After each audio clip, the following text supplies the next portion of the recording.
Assalamualaikum warahmatullahi wabarakatuh. Baik, ini adalah pertemuan lanjutan kita di mata kuliah Antropologi Agama, dan materi ini juga bisa dipakai di mata kuliah Studi Agama-Agama. Pada siang hari ini saya akan menjelaskan satu konsep, yaitu tentang definisi agama. Ini konsep yang sangat susah sekali untuk dijelaskan. Jadi kalau agama itu didefinisikan konon dari A dan Gam, atau dari religion, tapi terjemahan apa yang disebut agama dalam bahasa Indonesia itu merujuk kepada konsep religion dalam bahasa Inggris. Nah, masyarakat, para ahli itu berdebat bagaimana mendefinisikan agama. Tidak ada satu konsep yang disepakati bersama-sama tentang agama itu apa. Misalnya ada yang menyatakan agama itu adalah sistem keyakinan. Ada yang menyatakan agama itu adalah misalnya dalam definisi peraturan di Indonesia adalah keyakinan terhadap Tuhan Yang Maha Esa. Nah, ini macam-macam. Tetapi saya pada kesempatan hari ini mau merujuk kepada konsep agama dalam perbincangan akademis, ya. Dalam perbincangan akademis tentang agama.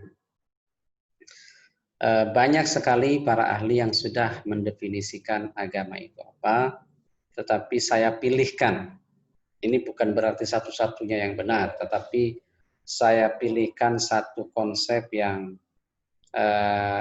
cukup populer dan banyak dirujuk oleh ahli-ahli lain, bahkan mungkin susah untuk dipatahkan atau didebat dan disanggah oleh ahli-ahli lain, yaitu definisi agama menurut Clifford Geertz, ya. Anda sudah mempunyai bukunya Clifford Geertz dan Anda wajib membaca buku itu, namun memang agak susah. Itu aslinya bahasa Inggris dari seorang ahli yang memang cita-citanya menjadi novelis, dan susah dipahami dalam bahasa Inggrisnya saja, apalagi kemudian diterjemahkan misalnya oleh orang yang tidak betul-betul belajar pada bidang religious studies atau bidang antropologi agama atau macam-macam, ya, yang terkait dengan studi budaya, terutama bacaan-bacaan Clifford Geertz. Nah, ini penting untuk kita ketahui karena ini menjadi menurut saya menjadi salah satu rujukan paling yang sangat kuat, ya, sangat kuat dalam bidang studi agama-agama tentang definisi agama.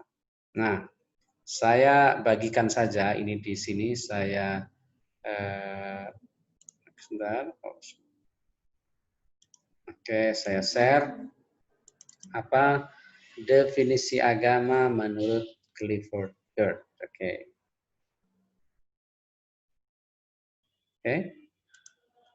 Ini agak susah. Jadi kalau agama menurut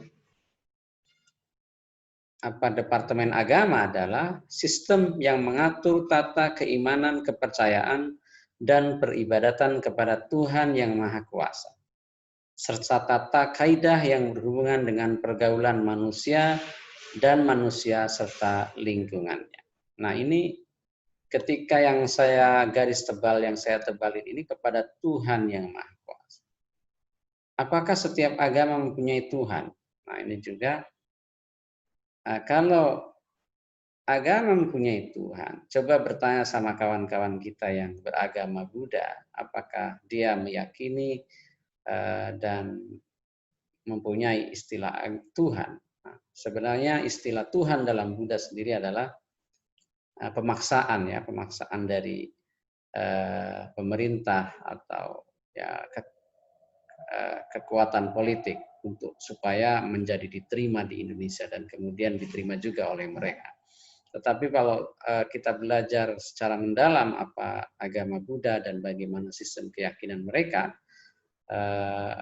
saya kira istilah Tuhan itu susah ditemui dalam literatur keyakinan dan kepercayaan yang dipraktekkan oleh kawan-kawan kita yang menganut Buddha. Ya.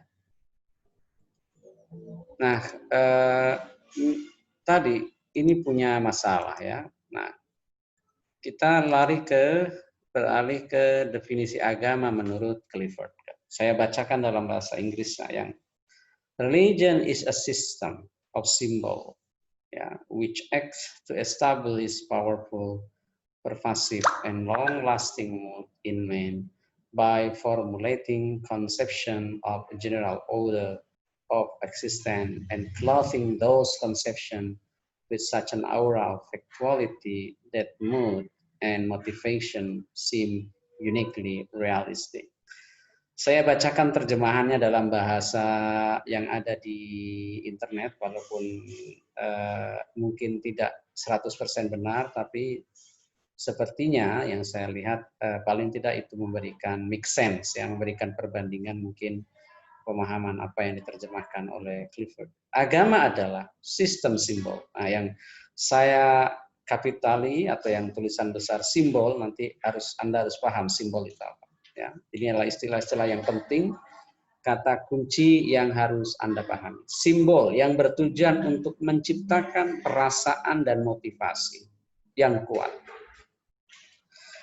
Menyebar, mudah menyebar, motivasi yang menyebar dan tidak mudah hilang dalam diri seseorang dengan cara membentuk konsepsi tentang sebuah tatanan atau tatanan eksistensi yang menyeluruh, pervasif, dan melekatkan closing tatanan ini dengan aura, pancaran-pancaran faktual, aura of factuality, dan pada akhirnya perasaan dan motivasi ini akan terlihat sebagai suatu realitas yang unik. Saya yakin Anda bingung dengan terjemahan ini, tapi ini terjemahan yang beredar, seperti bahasa Inggrisnya juga memang sangat susah juga dipahami. Mungkin ini yang dipahami oleh penerjemahnya. Tapi baiklah, saya coba untuk membacakan atau menerjemahkan, menafsirkan. Tentu tafsiran saya belum tentu 100% benar, tapi saya usahakan ini adalah tafsiran saya yang mungkin menurut saya tidak terlalu salah dan bisa memberikan pemahaman, make sense. Anda nanti bisa membaca nanti kalau lebih lanjut ya di sumber-sumber lain. Tapi ini paling tidak memberikan dasar pemahaman tentang apa yang Clifford katakan tentang definisi agama. Pertama, simbol. Agama itu sistem, ya, sistem dari simbol. Nah, ini harus Anda pahami, simbol itu apa. Sistem itu kan satu kesatuan yang utuh, sistem yang tidak terpisah-pisahkan. Mekanisme, metodologi, bisa juga di situ, macam-macam. Dari simbol. Nah, simbol itu apa? Simbol itu dalam pemaknaan Clifford Geertz adalah form, bentuk-bentuk atau vehicles of meaning, kendaraan daripada makna, Jadi bentuk-bentuk atau media apa? Bentuk apapun yang memberikan tumpangan makna, meaning. Jadi kalau suatu benda, misalkan burung Garuda bagi orang Indonesia itu mempunyai makna, kan? Jadi itu simbol, bukan sekedar burung, tetapi ada simbol bagi orang Indonesia. Ini bagi orang Indonesia. Ada pemaknaan dari burung Garuda. Nah, itu. warna merah pada bendera merah putih.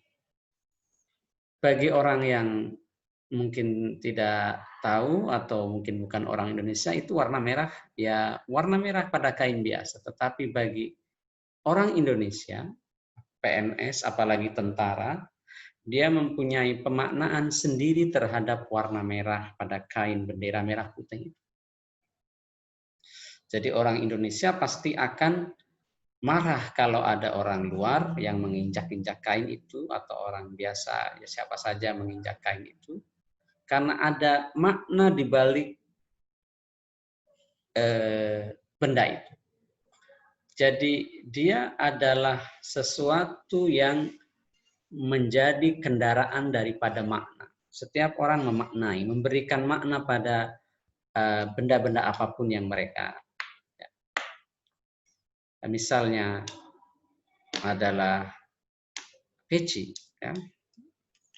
Peci ini bagi peci hitam dan peci putih itu adalah syarat dengan pemaknaan. Bagi seorang santri misalnya, peci hitam itu mempunyai pemaknaan tertentu. Dia sebenarnya ya topi kan, topi dari kain hitam apapun bisa saja dipakai di India, tapi bagi santri misalnya, dia mempunyai makna-makna tertentu. Nah, itulah jadi setiap benda, setiap apapun yang mengandung makna menurut orang yang memakainya, yang mengalaminya, yang mempunyainya, itu adalah simbol. Ya. Dia menyatakan atau mengandung makna. Misalnya 6, angka 6 ya, nomor 6. Nomor 6, Anda kalau lihat tulisannya itu kan bergerak seperti telur dilingkari begitu, atau nomor 8. Nah, tetapi gambar angka atau nomor 6 itu mempunyai, padahal dia gambar begitu saja, bentuk tulisan, karakter, tapi mempunyai makna yang menunjukkan jumlah. Ya. Jumlah 6 atau berapa, kuantitas. Nah, itu adalah pemaknaan, simbol. Misalnya warna pink. Nah, warna pink mungkin bagi satu kelompok masyarakat biasa-biasa saja. Tetapi bagi misalkan bagi para remaja, misalkan, pink mempunyai makna tertentu. Ya.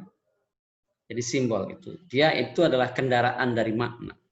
Maka bagaimana maknanya dibentuk oleh siapa yang memaknai, yang menafsirkan. Ya. Maka contoh yang paling bagus dari Clifford Geertz itu adalah kedipan mata. Menurut Clifford Geertz, kedipan mata itu kalau dia bagi orang yang memaknai kedipan mata itu sebagai ajakan untuk melakukan hal tertentu, bisa jadi, ya, karena kedipan mata itu kan sesuatu yang natural. Tapi kalau laki-laki berkedip-kedip, kemudian dengan kedipan tertentu kepada, itu adalah isyarat yang mempunyai makna. Itu disebut simbol. Ya, system of symbol. Oke.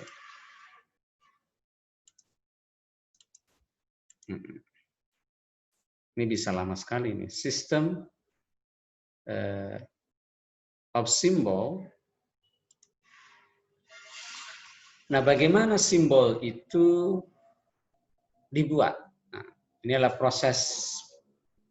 Maka keyword atau kata penting yang ada dalam bacaan Clifford Geertz adalah antara lain juga model of dan model for. Harus diingat-ingat ya. Model of dan model for. Model of reality, model for reality. Model of reality artinya simbol itu adalah perwakilan dari realitas.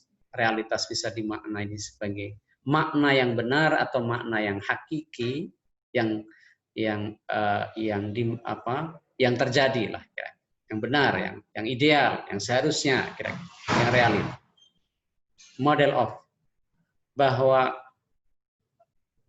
Pancasila adalah model of, atau representasi dari kultur, budaya, sistem budaya masyarakat Indonesia. Model of. Tetapi Pancasila juga diciptakan oleh masyarakat Indonesia. Karena diciptakan oleh masyarakat Indonesia yang punya kultur tertentu. Jadi dua-duanya berjalan secara seiringan. Pancasila itu adalah representasi, perwakilan dari jiwa, pikiran, filosofi masyarakat Indonesia. Tetapi Pancasila juga diciptakan oleh masyarakat Indonesia, paham ya? Jadi kita kalau membangun sebuah kultur budaya, sama saja sebenarnya budaya itu atau nilai itu, norma itu membentuk kita. Jadi begitulah terciptanya sebuah simbol ya. Jadi kita menciptakan simbol dan kita juga diciptakan, dibentuk oleh simbol itu. Itu artinya model of dan model for. Ini harus diingat-ingat. Jadi kalau Anda kultur ya, bicara kultur atau budaya, biasanya orang mengatakan gaya bahasa mewakili perilaku atau kultur orang Indonesia. Misalnya bahwa orang Jawa itu bahasanya, bahasa orang Jawa yang halus, sopan, kemudian hierarkis, itu mewakili orang Jawa sebagai simbol identitas orang Jawa. Tetapi bahasa yang seperti itu juga, kata-kata seperti itu juga dibentuk oleh orang Jawa. Nah, itu simbol of dan simbol for, ingat-ingat ya. Jadi pada saat yang sama, simbol itu memproduksi dan juga diproduksi. Paham ya?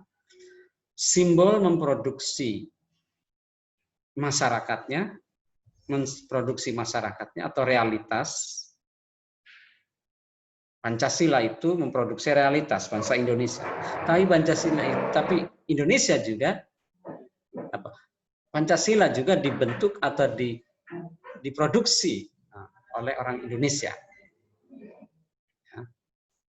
Oke, nanti kepanjangan. Saya walaupun ini masih mungkin membingungkan, tapi nanti Anda mudah-mudahan paham setelah membaca yang lain. Ya.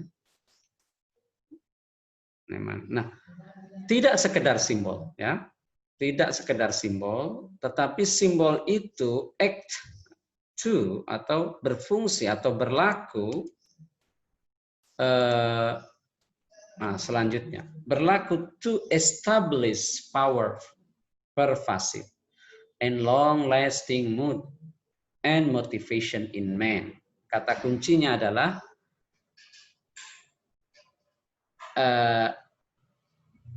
mendirikan atau establish atau membangunkan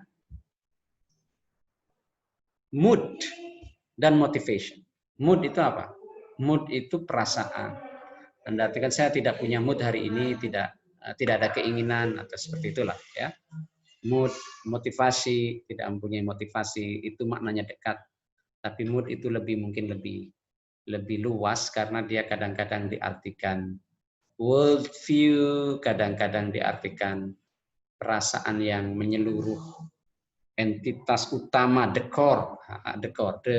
hardest core atau inti daripada inti perasaan manusia. Nah, seorang Muslim pasti mempunyai mood tertentu. Dia mempunyai inti dari perasaannya sebagai Muslim. Itu mood. Inti dari setiap orang dengan budaya tertentu mempunyai mood, perasaan tertentu yang dibentuk, yang dikelola, yang dibentuk, ditumbuh, kembangkan oleh keyakinan dan sistem budaya. Nah, itu. Jadi simbol itu mendirikan, membuat, ya, menciptakan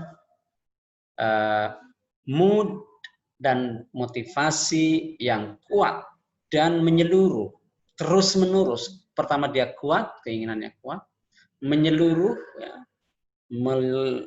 semua kehidupannya, ya. Kalau saya tidak sholat, misalkan saya merasa berdosa. Kalau saya mengganggu istri orang, untuk merasa berdosa. Mencuri itu dosa. Kemudian saya misalnya berbohong, nah itu juga merasa. Kemudian saya tidak pergi ke gereja, itu merasa bagaimana? Merasa tidak lengkap sebagai seorang Muslim, atau tidak lengkap sebagai orang. Merasa berdosa, merasa kurang, merasa menyesal, dan lain-lain. Itu menciptakan mood-mood yang tidak enak, ya. Anda merasa berdosa, telah berbohong, telah meninggalkan sholat, apa itu menunjukkan bahwa simbol yang membangun perasaan itu ada di dalam diri kita. Jadi simbol itu memberikan perasaan, mood yang kuat, yang menyeluruh, yang terus menerus, mood dan motivasi. Dengan cara by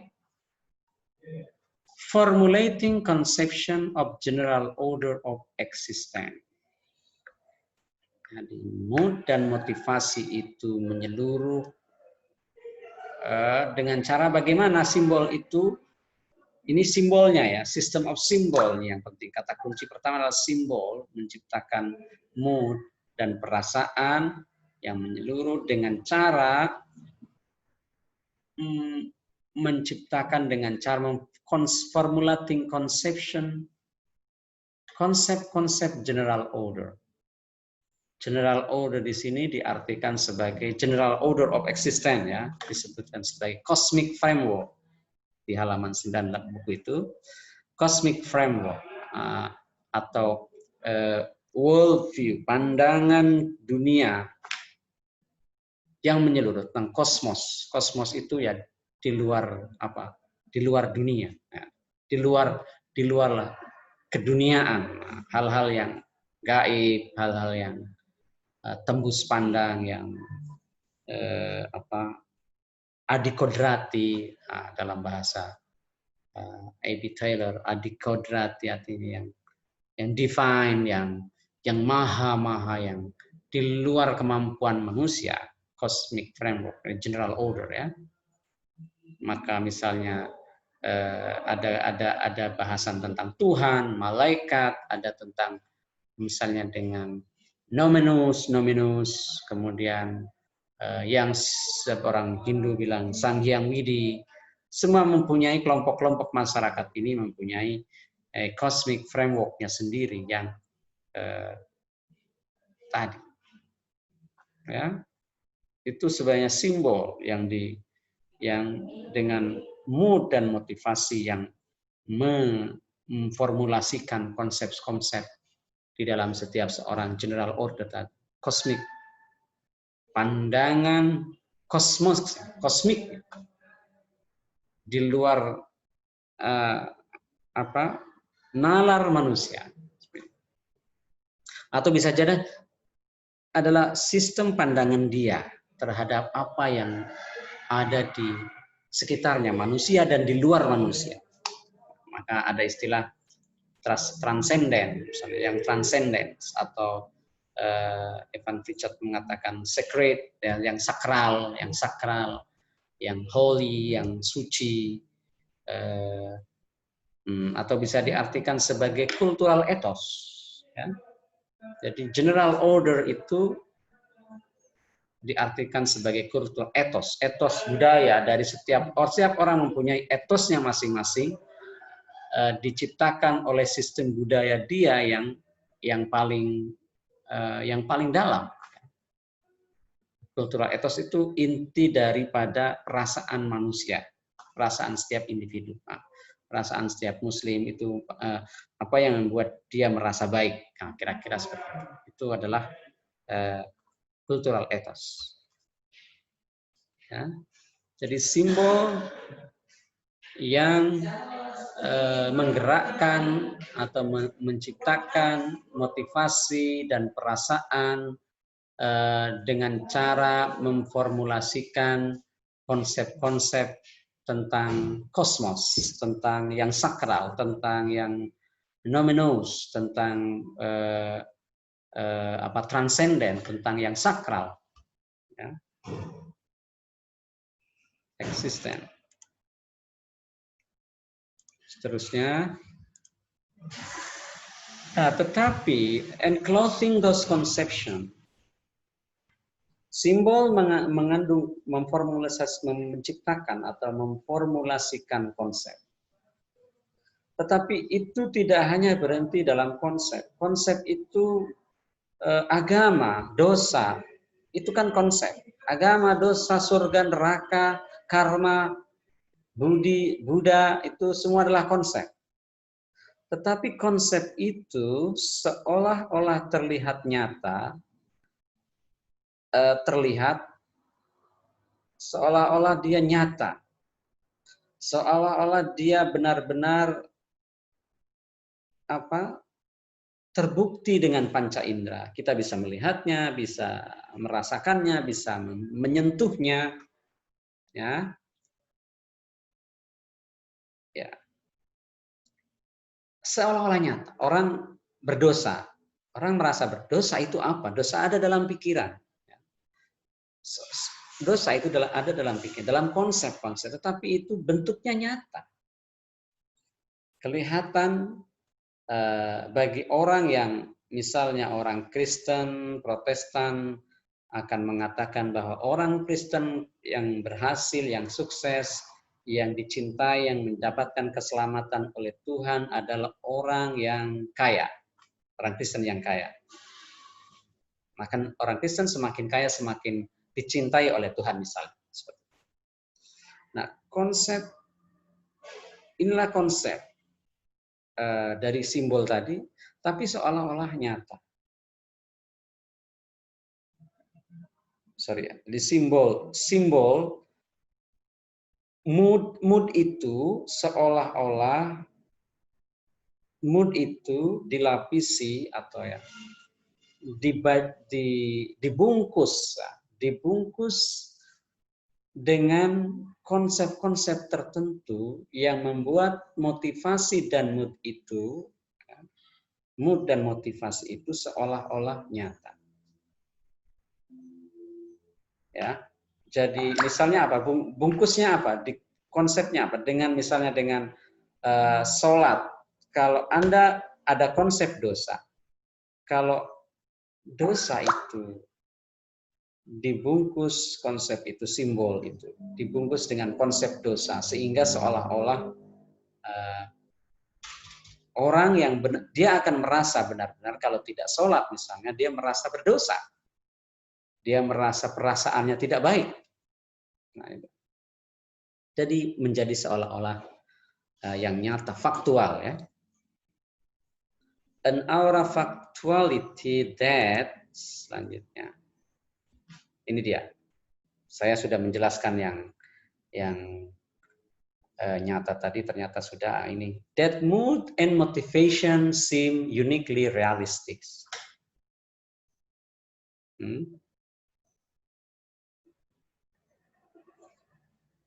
Beragama, ya, berkelompok, itu berjamaah. Ya, beragama itu intinya berkelompok, berjamaah, pergi bersama-sama, sholat bersama-sama, puasa di waktu yang sama, mengaji dengan bacaan yang sama. Ini adalah motivasi, perasaan-perasaan dan mood tadi itu kan fenomena psikologi yang umum ada di setiap individu. Tetapi bahwa itu terasa unik bagi seorang Kristen, bagi seorang Islam, seorang Muslim, ya. Karena telah dibungkus tadi dengan konsep-konsep pemaknaan tertentu. Ya. Apa bedanya orang pergi ke masjid dan orang pergi ke stadion? Itu kan sama-sama pergi. Masjid juga gedung, stadion juga gedung. Pergi ke mall juga. Tapi mereka yang pergi ke masjid itu punya perasaan-perasaan tertentu, mood tertentu, motivasi tertentu yang berbeda dengan orang yang pergi ke misalkan gedung, ke martok, ke minimarket atau ke swalayan atau pergi tempat hiburan yang juga motivasi dan moodnya berbeda. Nah, maka ya kegiatannya kan sama-sama. Orang menonton di stadion sepak bola, dia berhore-hore bergerombol, ingin dengan perasaan yang luar biasa, merasa senang, merasa bahagia melihat timnya menang. Sama juga dengan orang pergi ke masjid, melihat sholat berjamaah rame-rame, kemudian senang, atau pergi ke haji, berkunjung juga punya perasaan sama dengan orang yang melakukan traveling ke. Tapi ada perasaan yang berbeda bagi orang-orang yang tadi pergi ke masjid, pergi ke haji, dari orang-orang yang pergi ke stadion, pergi ke misalkan traveling ke Bali, orang Muslim traveling. Tapi saat yang sama juga ada orang yang pergi ke Bali dengan perasaan sama seperti orang Muslim pergi. Nah, ini adalah konsep tadi yang membungkus, ya. Ada perasaan dosa, bahagia, karma, seterusnya. Banyak sekali konsep-konsep dalam agama yang membungkus motivasi dan mood perasaan seseorang dalam kondisi yang unik, yang sepertinya unik, ya, tidak ditemui di fenomena yang lain.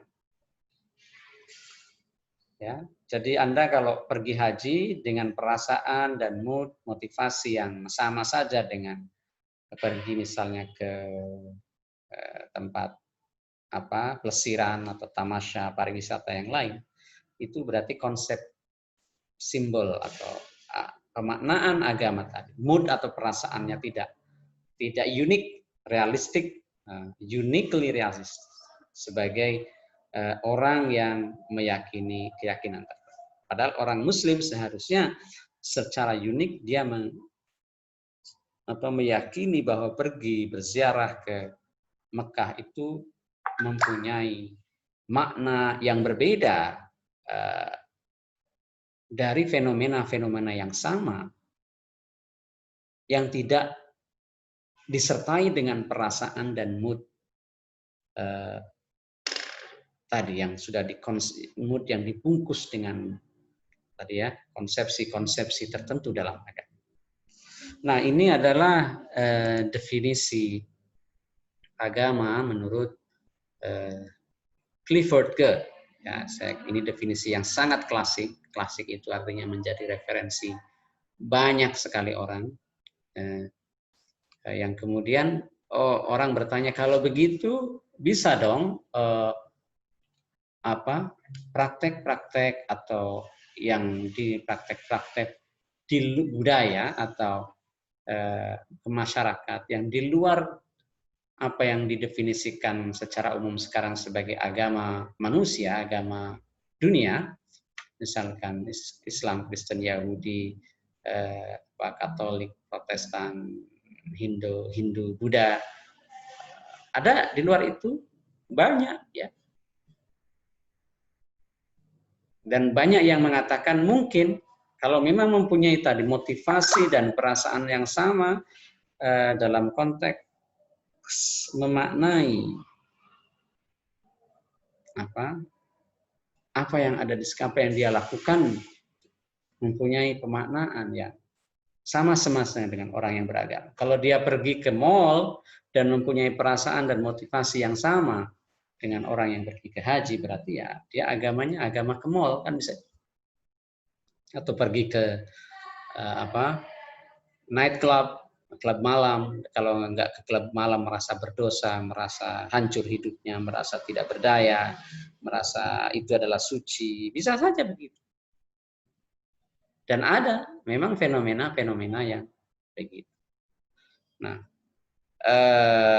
saya kira itu mungkin yang harus kita pahami tentang definisi agama menurut Clifford Geertz. Jadi Clifford Geertz tidak bicara agama secara substansi. Substansi itu apa? Misalnya ya seperti definisi agama dalam Departemen Agama yang mengatakan harus bertuhan, harus punya tempat ibadah, harus punya pemimpin agama, nabi, harus punya kitab suci.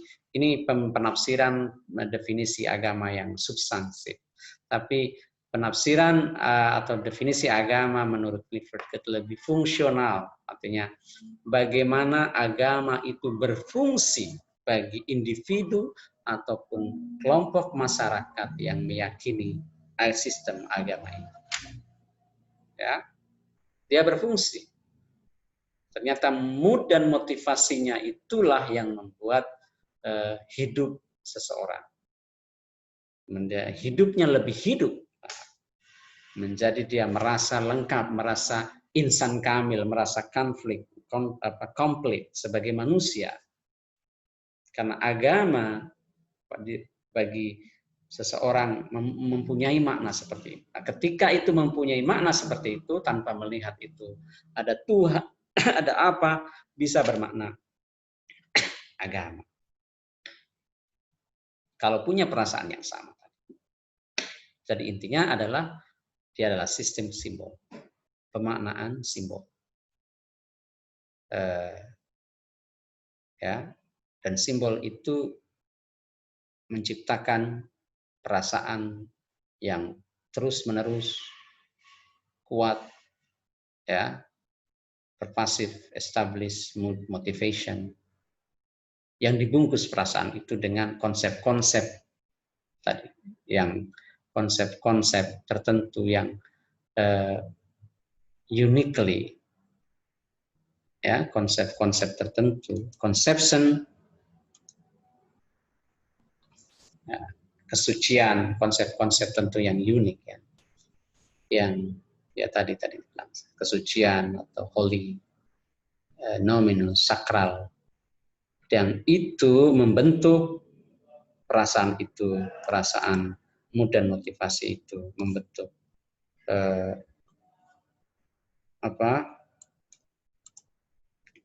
motivasi atau perasaan seseorang yang beragama itu terasa unik, realistis, merasa itu benar.